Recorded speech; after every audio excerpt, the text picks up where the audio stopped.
কন্যা সন্তানের জন্মের পর নিজেকে অনেকটাই আড়ালে সরিয়ে নিয়েছিলেন ঢালিউডের জনপ্রিয় অভিনেত্রী শবনম ইয়াসমিন বুবলি। ঈদে তার অভিনীত সিনেমা মুক্তি পেলেও প্রচারণা কিংবা কোনো প্রকাশ্য আয়োজনে দেখা যায়নি তাকে। সব সময়টুকু কেটেছে নবজাতক সন্তান ও নিজের যত্নে। তবে সেই বিরতির শেষ হতে চলেছে, আবারও ক্যামেরার সামনে ফিরতে প্রস্তুতি নিচ্ছেন এই অভিনেত্রী।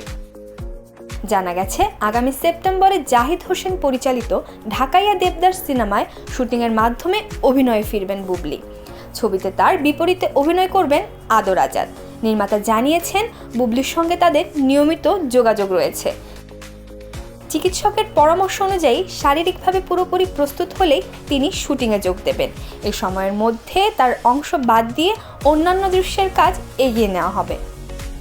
পুরান ঢাকার জীবন, ভাষা ও সংস্কৃতিকে কেন্দ্র করে নির্মিত এই সিনেমায় আদর আজাদকে দেখা যাবে এক শিয়া যুবকের চরিত্রে, আর বুবলি অভিনয় করবেন এক সুন্নি নারীর ভূমিকায়।